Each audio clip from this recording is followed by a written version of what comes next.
इस वीडियो में हम देखेंगे कक्षा 12वीं रसायन विज्ञान में जो पहला अध्याय है ठोस अवस्था, इसके बारे में हम जानेंगे। तो इस अध्याय में हम लोगों को क्या क्या पढ़ना है, क्या उद्देश्य है, पहले ये हम देख लेते हैं। जैसे हम देखेंगे इसमें ठोस अवस्था के सामान्य अभिलक्षणों का वर्णन। जब हम ये पूरा चैप्टर समझ लेंगे तो हम क्या क्या कर सकते हैं वह चीज़ हम देखेंगे। सामान्य अभिलक्षणों का वर्णन कर सकेंगे, अक्रिस्टलीय और क्रिस्टलीय ठोसों के मध्य विभेद कर सकेंगे, क्रिस्टलीय ठोसों के बंधन बल की प्रकृति के आधार पर उनको क्लासिफाई कर पाएंगे, क्रिस्टल जालक और जो एकक कोशिका है उसको परिभाषित कर सकेंगे, कणों के निवड़ संकुलन की व्याख्या कर सकेंगे। और क्या क्या कर सकते हैं हम इसमें आगे आप देखेंगे। जो विभिन्न प्रकार की रिक्तियां है, जब एक दूसरे के ऊपर परमाणु रहते हैं तो उनके बीच में आपस में रिक्तियां आ जाती है, तो किस किस तरह की रिक्तियां आती है, उनके निवड़ संकुलित संरचनाओं के बारे में यह सब हम देखेंगे। और क्या देखना है हमें, विभिन्न प्रकार के घनीय एकक कोशिकाओं की संकुलन क्षमता, आगे पदार्थ के घनत्व और उसकी एकक कोशिकाओं के गुणों के बारे में हम जानेंगे। ठोसों में अपूर्णताओं के प्रभाव का वर्णन कर सकेंगे, उनको हम कह सकते हैं डिफेक्ट्स, उनके जो डिफेक्ट्स हैं वो हम स्टडी करेंगे। ठोसों के विद्युतीय और चुंबकीय गुणों के बारे में हम स्टडी करेंगे, ठीक है। अब बात आती है ठोस क्या होते हैं, यह अगर हमें देखना है तो आप देख सकते हो 3 तत्व होते हैं, 3 प्रकार के, एक ठोस, दूसरा गैस और तीसरा हम कह सकते हैं लिक्विड, द्रव, ठीक है। तो जो द्रव और गैस है तो वो कैसे होते हैं, तरल, उनका प्रकृति कैसी होती है, तरल में रहते हैं, तो उनके जो इंटरमॉलिकुलर फोर्सेस है वो ज़्यादा नहीं होते, बहुत वीक होते हैं, तो आराम से दूरियां बना सकते हैं उनके जो परमाणु हैं, है ना। लेकिन ठोस में ऐसा नहीं होता, ठोस में जो उनके इंटरमॉलिकुलर फोर्सेस है वह बहुत ही स्ट्रांग होते हैं, ठीक है, और वो अपने चारों ओर ही दोलन कर पाते हैं। तो परिभाषा क्या है इसकी, ठोस क्या होते हैं, वो अपने मध्य स्थितियों के चारों ओर ही दोलन कर पाते हैं और उनके जो अवयवी कण है उनकी प्रकृति और जो उनके बंधन बल है इंटरमॉलिकुलर फोर्सेस, उस पर ही उन ठोसों के जो गुण हैं वह डिपेंड करते हैं। अब जैसे उदाहरण की बात करें, हम क्यों स्टडी करना चाह रहे हैं ये ठोस के बारे में, तो एक उदाहरण देखते हैं। ठोस की स्टडी करते करते जो हमें नई चीज़ें मिली है, आजकल बात हो रही है कार्बन नैनो ट्यूब्स की, ठीक। अब इन कार्बन नैनो ट्यूब्स के बारे में जान के हमें क्या मिला, यह भी एक प्रकार का ठोस है, ठीक। अब इससे हमें नए नए पदार्थ बनाने में सहायता मिली है। कैसे, जैसे ये कार्बन नैनो ट्यूब्स है, ये क्या करते हैं, ऐसे पदार्थ देते हैं हमें जो स्टील से भी ज़्यादा मजबूत हो, स्टील से भी ज़्यादा उनकी मजबूती होती है और एल्युमिनियम से भी ज़्यादा वो हल्के होते हैं, और आप देखोगे तांबे से भी ज़्यादा उनकी जो चालकता है वह होती है, ठीक है। तो इस टाइप के पदार्थ जो है आगे भविष्य में हमारे बहुत ही मददगार होते हैं, बहुत ही हेल्पफुल रहती है ऐसी चीज़ें। और भी ऐसी चीज़ें हैं, ऐसे पदार्थ बना सकते हैं हम इनकी स्टडी से जो हमें, जैसे कि उच्च तापीय अति चालक वाले पदार्थ या चुंबकीय पदार्थ जो कहीं ना कहीं इस्तेमाल करते हैं हम इलेक्ट्रॉनिक्स में, या पैकेजिंग के लिए ऐसे पदार्थ जो पैकेजिंग में हमें मदद कर पाए, कैसे, जो जैव निम्नीकरणीय बहुलक वाले प्रोडक्ट्स है उनको पैक करना, या फिर आप कहो शल्यक रोपण में प्रयुक्त जैव शून्य, इनको हम बायो कॉम्प्लिएंट्स भी कह सकते हैं। तो इस टाइप के जो ठोस रहते हैं इनको हम नए नए जो भविष्य में है आगे देख रहे हैं। कैसे, किसकी वजह से? सिर्फ ठोस के पदार्थ की स्टडी करके। तो आगे हम देखेंगे बहुत सी चीज़ें ठोस के बारे में। सबसे पहले हमें स्टडी क्या क्या करनी है ये चीज़ देखेंगे कि हमें देखना है कि कणों की विभिन्न संभव व्यवस्थाओं से प्राप्त अनेक प्रकार की जो स्ट्रक्चर्स है वो क्या क्या है, वो सारी चीज़ें देखेंगे। हम देखेंगे कि जो संरचनात्मक इकाइयाँ हैं उनके अलग अलग प्रकार कौन से हैं और किस व्यवस्था में वो बंधे हुए हैं। और क्या देखेंगे, कुछ उनमें जो अपूर्णताएं हैं वह चीज़ देखेंगे और उन अपद्रवों की जो अल्प मात्रा है उसमें जो स्टडी हो रही है, ये सारी चीज़ें हम यहाँ पे देखेंगे।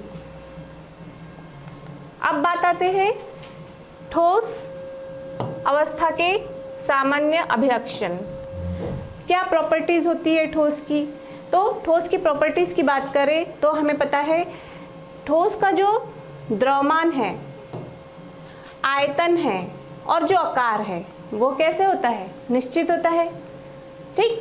जबकि तरल आप जहाँ जिस बर्तन में रख दो उसका आकार ले लेता है, जबकि ठोस के साथ ऐसा नहीं होता। दूसरी चीज़, उनके जो अंतर आणविक दूरियाँ है, इंटरमॉलिक्यूलर फोर्सेस, वह बहुत ही छोटी होती है। ज़्यादा डिस्टेंस नहीं होता है दो एटम्स के बीच में। जो दो एटम्स के न्यूक्लियस के बीच में अगर हम एक रेखा खींचे तो उनका जो डिस्टेंस है वह बहुत ही छोटा होता है, जबकि गैस का बहुत ज़्यादा ही होता है, थोड़ा कम द्रव का। नेक्स्ट चीज़, उन्हीं की अंतर आणविक बल बहुत ही स्ट्रॉन्ग होता है, जिसकी वजह से ही अगर क्वेश्चन आता है आपको कि क्यों ठोस जो है वह या फिर ठोस के और क्या गुण हैं, तो आप कह सकते हो कि जो उनकी अंतराण्विक दूरियां है यह बहुत लघु होती है। क्यों वह तरल की तरह नहीं बहते? यही एक कारण है, क्योंकि उनकी अंतराण्विक दूरियां लघु होती है और अंतराण्विक जो बल होता है वो बहुत ही स्ट्रॉन्ग होता है, जिसकी वजह से दो एटम्स दूर दूर नहीं जा पाते, वो साथ में पास में ही रहते हैं, एक स्ट्रक्चर बनाते हैं, ठीक है। अब देखेंगे आगे क्या लिखा है कि और क्या है इसके अभिलक्षण। उनके जो अवयवी कण होते हैं उनकी स्थिति निश्चित होती, ठीक है, और उनके कण केवल अपनी मध्य की स्थिति में ही चारों ओर दोलन कर पाते हैं, उसके अलावा वो कहीं जा नहीं पाते। नेक्स्ट चीज़ क्या, कठोर होते हैं। अब हम देखेंगे अक्रिस्टलीय और क्रिस्टलीय, दो प्रकार के ठोस होते हैं, अक्रिस्टलीय और क्रिस्टलीय, ठीक है। तो इसको अगर आप सीधी भाषा में हम देखें तो आपके घर में ही जो शक्कर होती है वो कैसी होती है? क्रिस्टल, ठीक है, तो उसे हम क्रिस्टलीय संरचना कहेंगे। लेकिन उसी शक्कर का जब आप भूरा बना लेते हो तो वो भूरा क्या होती है? अक्रिस्टलीय। और दोनों में जो प्रॉपर्टीज़ रहती, दोनों के गुण अलग अलग है, दोनों के जो गलनांक है, क्वथनांक है, ये अलग मिलेंगे आपको। देखते हैं हम आगे क्यों। अब जो ठोस है उनके अवयवी कणों की जो व्यवस्था है उसमें उपस्थिति क्रम की प्रकृति के आधार पे ही क्रिस्टलीय और अक्रिस्टलीय दोनों ठोस को वर्गीकृत किया गया है। अब जो ये वर्गीकृत किया हुआ है यह कैसे, तो हम ये देखेंगे अब कि कैसे इनको अलग अलग वर्ग में भाग किया है। तो हम सबसे पहले यहाँ देखेंगे गुण। अगर क्रिस्टल की बात करें तो उनके जो अभिलक्षण होते हैं और ज्यामितीय उनका आकार होता है वो कैसा होता है? निश्चित होता है। जबकि अक्रिस्टलीय उनकी जो आकार है वह अनिश्चित नहीं होता है, टेढ़ा मेढ़ा सा होता है। गलनांक की बात करें तो क्रिस्टलीय ठोस के जो गलनांक है वह बिल्कुल शार्प पॉइंट पे आपको उसका गलनांक पॉइंट मिल जाएगा, ठीक है। जबकि अक्रिस्टलीय में ऐसा नहीं होता है। अक्रिस्टलीय में क्या होता है, एक रेंज रहती है, ठीक है, 60 से 65 इतनी रेंज के बीच में उसका गलनांक हो सकता है। लेकिन ऐसा कुछ नहीं है कि बिल्कुल एक 65 डिग्री सेल्सियस पे इसका गलनांक पॉइंट है, ऐसा नहीं होता। अगली बात करें विदलन गुण। विदलन गुण क्या होता है कि जब आप उस क्रिस्टल को, मान लो एक क्रिस्टल है, तो इसको हम अगर तेज धार वाले औजार से कट करें, ठीक है, तो तेज धार औजार से कट करने पे आपको जो दूसरी आकार वाले ठोस मिलेंगे उसी में, वह कैसे मिलेंगे, बिल्कुल उनकी सतह सपाट होंगी और चिकनी होंगी, ठीक है, इस टाइप से वह रहेंगे। लेकिन बात अगर हम अक्रिस्टलीय की करें तो उनके काटने पे अनियमित सतह मिलेगी, हमें अलग अलग अजीब टाइप के टुकड़े मिलेंगे, एक से नहीं मिलेंगे। आप देखते हैं गलन एंथैल्पी। गलन एंथैल्पी जो है वह क्रिस्टल में हमें निश्चित मिलती है, अभिलक्षणिक होती है, जबकि इन अक्रिस्टलीय में क्या होता है, इनकी गलन एंथैल्पी निश्चित नहीं होती। यह बहुत बढ़िया डिफरेंस है। Next property दैशिकता। दैशिकता की अगर हम बात करें तो यह क्रिस्टलीय जो होते हैं यह विषम दैशिक होते हैं, जबकि अक्रिस्टलीय जो है यह समदैशिक प्रकृति के होते हैं। अब इनकी प्रकृति की बात कर ले तो प्रकृति जो होती है इनकी वास्तविक ठोस होती है, एक्चुअली ये ठोस होते हैं। और जबकि अक्रिस्टलीय की बात करें तो यह इन्हें हम कहेंगे आभासी ठोस या कहेंगे अतिशितित ठोस, ठीक है, अतिशितित द्रव्य, ठीक है। आभासी ठोस मतलब नकली ठोस कहेंगे हम, यह असली ठोस नहीं कहलाते हैं, इनको हम नकली ठोस कहेंगे। या फिर यह द्रव भी जैसे होते हैं लेकिन द्रव भी नहीं माने जाएंगे, सुपर कोल्ड लिक्विड कह सकते हैं हम इसको, या सुडो सॉलिड कह सकते हैं, ठीक है। यही होता है आभासी ठोस और अथवा अतिशितित द्रव्य। अगले गुण की बात करें, इनके जो अवयवी कण होते हैं वह किस व्यवस्था में रहते हैं। क्रिस्टलीय की बात करेंगे तो दीर्घ परासी व्यवस्था में होते हैं, जबकि अक्रिस्टलीय की बात करेंगे तो हम यह लघु परासी होते हैं।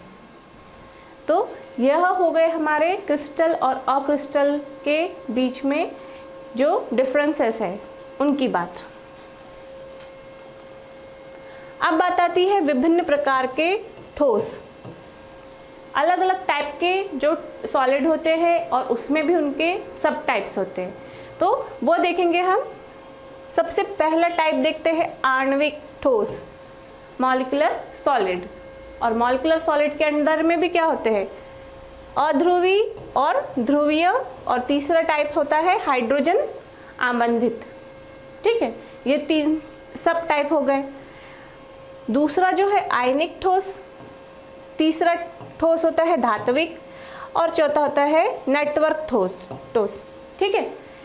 तो यह 4 टाइप के ठोस होते हैं। अब इनसे हम इनके अंदर कौन से अवयवी कण हैं, कौन से बंधन बल है और उनके क्या उदाहरण हैं, उनकी भौतिक प्रकृति क्या है और उनकी वैद्युत चालकता और गलनांक यहाँ हम देखेंगे। अगर सबसे पहले हम मॉलिक्यूलर सॉलिड आणविक ठोस की बात करें तो उसमें पोलर, नॉन पोलर और हाइड्रोजन बॉन्डिंग वाले होते हैं, ठीक है। तो ये होते हैं अध्रुवी, मतलब नॉन पोलर। तो उनमें कण क्या होते हैं, तीनों में आपको जितने भी मॉलिक्यूलर ठोस होते हैं आणविक ठोस, इनमें तीनों में आपको अणु अवयवी कण मिलेगी। बंधन बल की बात करें तो अध्रुवी नॉन पोलर जो होते हैं इनमें परिक्षेपण या फिर हम कहेंगे लंदन बल होता है।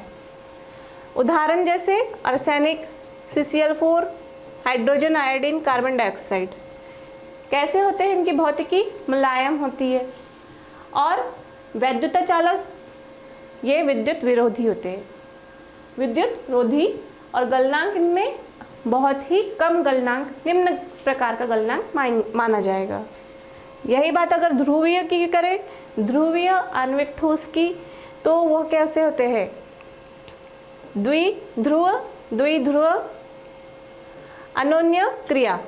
जैसे कि एग्जाम्पल ले लेंगे हम HCl, ध्रुवीय क्यों है? H पॉजिटिव और Cl निगेटिव, इसमें ये डिवाइड हो जाता है, मतलब पॉजिटिव चार्ज हो गया, निगेटिव चार्ज हो गया अलग अलग, तो ये इनमें ध्रुव बन गए, इसलिए ये पोलर कहलाएंगे। SOCl, SO2, ठीक है। अब इनकी अगर हम भौतिकता की बात करें तो मुलायम होते हैं यह भी, और इनकी वैद्युत चालकता और गलनांक भी जो है अध्रुवी की जैसे ही होती है, विद्युत रोधी और गलनांक निम्न। बात करें हाइड्रोजन की, तो यह भी अणु अवयवी कण रखते हैं, हाइड्रोजन बॉन्डिंग वाले होते हैं, जैसे कि आइस की बात करें, वाटर, बर्फ की बात करें, कठोर भौतिकी वाले होते हैं ये, और विद्युत रोधी होते हैं और निम्न गलनांक वाले होते हैं। आगे हम बात करेंगे दूसरे टाइप का जो सॉलिड है, आयनिक ठोस, आयंस फॉर्म कर लेते हैं ये, ठीक है। तो इनके अवयवी कण क्या होते हैं? आयन होते हैं, और इनके जो बंधन आकर्षण बल है वह क्या होता है? गुलामी अथवा स्थिर वैद्युत, ठीक। अब example NaCl, MgO, ZnS, CaF2, sodium chloride की बात करें, आयन बन जाता है एक पॉजिटिव आयन, दूसरा आयन बन जाएगा Cl नेगेटिव। मैग्नीशियम ऑक्साइड की बात करें, Mg2+, ऑक्सीजन 2 नेगेटिव, ठीक। अब इनकी भौतिक प्रकृति जो होती है वो बहुत ही कठोर भी होती है, लेकिन भंगुर भी होती है, बहुत जल्दी ये बिखर जाते हैं ज़रा सा पीटने पे। और अगर इनकी वैद्युत चालकता की बात करें तो विद्युत रोधी तो होते हैं, लेकिन इनकी जो गलित अवस्था होती है और जो जलीय विलयन होते हैं वह विद्युत चालक वाले होते हैं।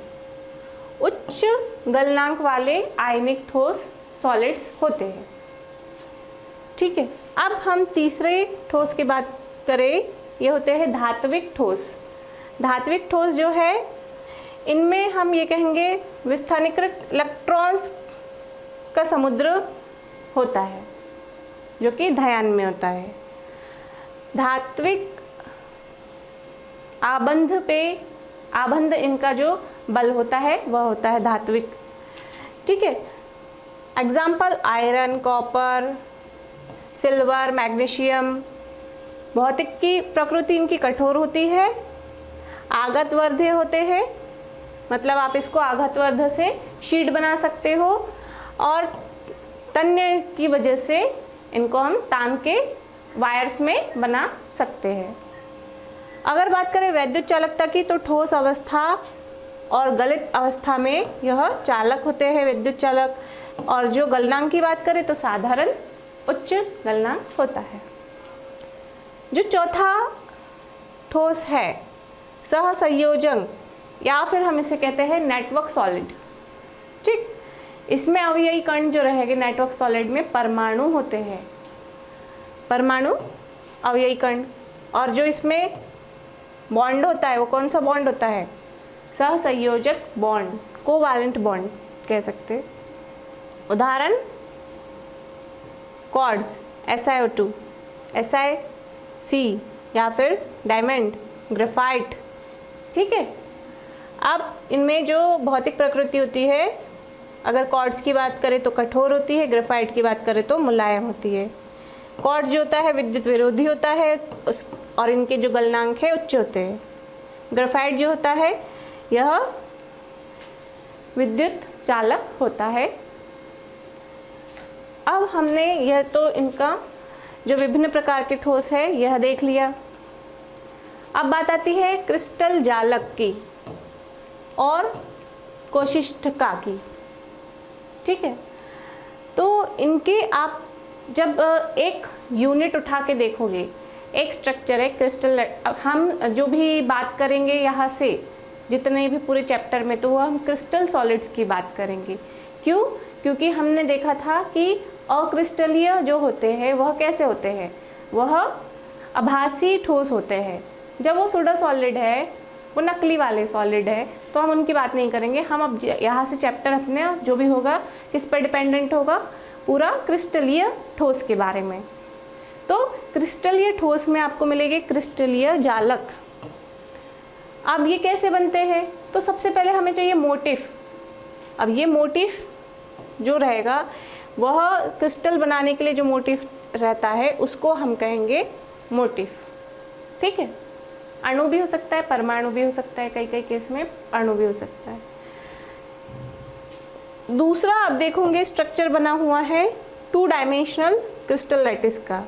तो यह आपको जो एटम्स दिख रहे हैं कि जिस तरीके से ये अरेंज है, इसको हम कहेंगे हर एक एटम को कहेंगे लैटिस पॉइंट। ठीक है, जालक कहेंगे। अब ये तीसरा जो आप स्ट्रक्चर देख रहे हो ये 2 डायमेंशनल क्रिस्टल का है, लेकिन ये हाइपोथेसिस का है। जब ये मोटिफ इस 2 डायमेंशनल स्ट्रक्चर पे आ जाते हैं उसकी बात करेंगे हम। तो यह आप देखोगे मोटिफ जो अब इस पे आ गए, तो यह अब कहलाएंगे क्रिस्टल पॉइंट्स। ये हमारे क्रिस्टल पॉइंट्स हो गए और यह आपके ये मोटिफ उन क्रिस्टल पॉइंट्स पे आ गए हैं। ठीक है, आगे देखते हैं। 2 विभिन्न जालकों में बिंदुओं की व्यवस्था। हर एक जो बिंदु है इसको आप मान सकते हो कि एटम्स है। एक जो पूरा क्रिस्टल लैटिस है, एक जो पूरा आपको यूनिट मिलेगा, उस यूनिट में ये क्या चीज़ें हैं, ये बिंदु जो है, हर एक बिंदु अपने आप में एटम की तरह है। इस तरीके से आप मान सकते हो। अब वो उसका अरेंजमेंट कैसा है, किस तरीके से उनकी व्यवस्था है, तो 2 तरीके से आप देख सकते हो उनकी व्यवस्था है। पहली व्यवस्था आप देखोगे, इसमें आप देखोगे एक के ऊपर एक ही आपको एक ही लाइन में दिखेंगे। ठीक है, बिल्कुल इस तरीके से एक एक्स एक्सिस, एक वाई एक्सिस में। दूसरा जो है जालक, वह आप किस तरीके से देखते हो, एक एटम यहाँ है, एक एटम यहाँ है, और उसके ऊपर वाला जो है उसके सेंटर में है।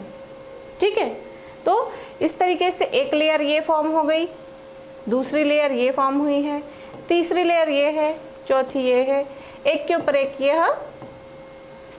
अपनी व्यवस्था में है। इनको हम बात करेंगे, ये सब है अगर ए ए ए ए, तो ये हो गई है बी बी बी, फिर से ये ए ए ए, और ये हो गई है बी। ठीक है, तो इस तरीके से ये 2 अरेंजमेंट है जो कि आप बिल्कुल इनका अंतर अच्छी तरीके से देख ही रहे हो। अब हम बात करें एक क्रिस्टल जालक जो है उसके जो अभिलक्षण हैं वो क्या क्या हो सकते हैं। तो जालक के जो प्रत्येक बिंदु है और उनके जो जालक स्थल है उनको हम कह सकते हैं जालक। ठीक है, जालक के जो प्रत्येक बिंदु अथवा जालक है उसे हम कहते हैं जालक स्थल कह सकते हैं। दूसरी बात करें, क्रिस्टल जालक का प्रत्येक बिंदु एक अवयवी कण को निरूपित करता है। जैसे मैंने अभी बताया था, हर एक बिंदु क्या है, एक अवयवी कण है।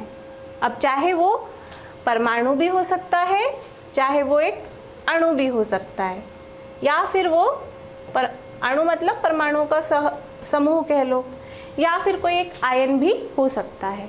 ठीक है, तीसरी बात अगर हम करें तो जालक बिंदु की सीधी रेखाओं से जोड़ा जाता है, तभी तो ये पूरा एक क्रिस्टल स्ट्रक्चर आपको इस तरीके से मिलेगा। इनको आप बिंदुओं को जोड़ दोगे तो इस तरीके से आपको स्ट्रक्चर पूरा मिलेगा।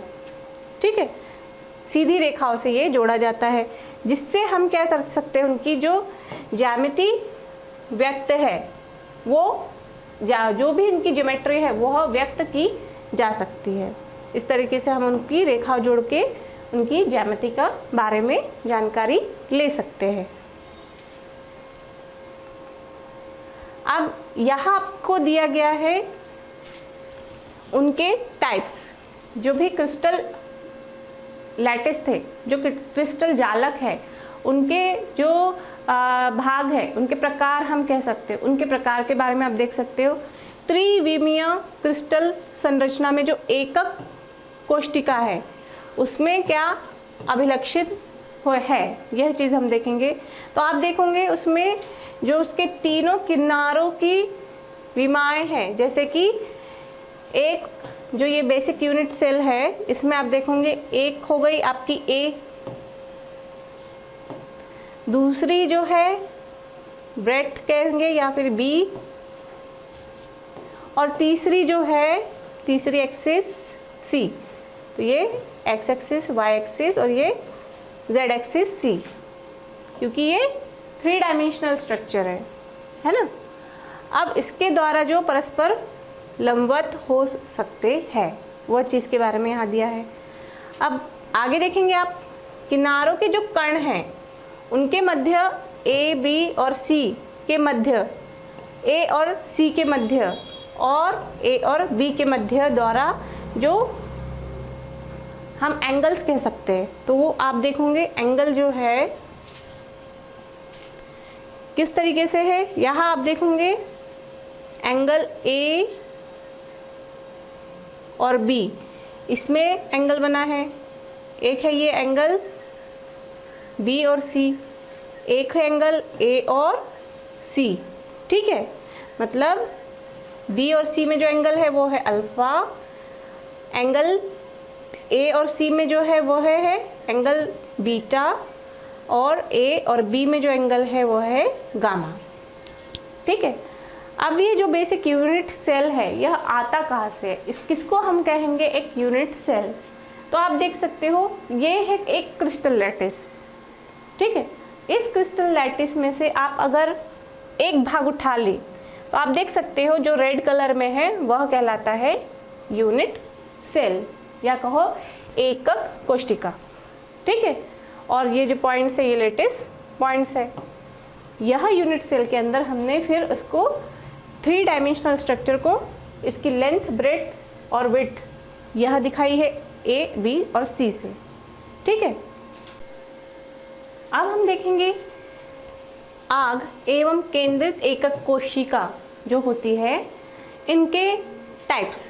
तो आग और एकक कोशिका तो इनका कोई टाइप नहीं है, लेकिन हम देखेंगे केंद्रित एकक कोशिका जो है यह 3 भाग में डिवाइडेड है। तो हम देखेंगे पहला है अंत केंद्रित एकक कोशिका, दूसरा है फलक केंद्रित एकक कोशिका, तीसरा है अंत्य केंद्रित एकक कोशिका। अब बात करते हैं आगे। तो अब आप देख सकते हो यह जो क्रिस्टल्स है, क्रिस्टल के 7 प्रकार हैं। तो यह जो पूरे 7 प्रकार है किस शेप में रहते हैं, और जो इनकी ए, बी, सी या फिर कह सकते हो अल्फ़ा, बीटा, गैमा, यह जो एंगल्स है यह किस डिग्री में होते हैं, यह हम देखेंगे। तो सबसे पहले आप देखोगे घनीय की बात करें, सिंपल क्यूबिक यूनिट सेल हम इसको कह सकते हैं। तो इनमें जो A equals to B equals to C होता है, ठीक है। A equals to B equals to C, और जो इनके एंगल्स है अल्फ़ा, बीटा और गैमा, यह भी 90 डिग्री होते हैं, ठीक। अब बात करें द्विसमलंबाक्ष, तो इसमें आप देखोगे डिफरेंट है। फिर तीसरा जो प्रकार है वह है विषम लंबाक्ष, चौथा षटकोणीय, पांचवा त्रिनताक्ष, छठवा एक नताक्ष और सातवां जो है त्रिसमंताक्ष। यह हो गए पूरे उनके 7 टाइप्स और उनका शेप। अब हम इन्हीं के ये देखिए आप यहाँ एंगल्स और पूरी जो लेंथ, ब्रेथ और विड्थ है इसके बारे में दिया है, उन्हीं 7 के बारे में। अब यह वही पूरे 7 आग एकक कोशिकाएं और उनके केंद्रित सेलों के बारे में दिया है। पूरे 14 केंद्रित सेल होते हैं इसके, ठीक, और 7 ये प्रकार होते हैं। अब बात करेंगे हम घनीय की, तो इनमें कौन सी विविधताएं हो सकती है। तो इसमें आग घनीय, अंत केंद्रित घनीय या फिर फलक केंद्रित कह सकते हैं। इनमें लेकिन ए बी सी सब बराबर होते हैं। अगर कोण की बात करें तो कोण भी बराबर होते हैं 90 डिग्री सेल्सियस। उदाहरण NaCl, यशद ब्लेंड या फिर कॉपर कहो। बात करें द्विसमलंबाक्ष की, तो यह सिर्फ आग अंत केंद्रित टाइप के ही होते हैं। A इक्वल्स टू B तो होता है, लेकिन A और B जो है ये नॉट इक्वल टू C होता है। एंगल तीनों के सेम होते हैं। और उदाहरण अगर देखें इसमें तो है श्वेत टीन, यह इसका उदाहरण है। SnO2, TiO2 और कैल्शियम सल्फेट।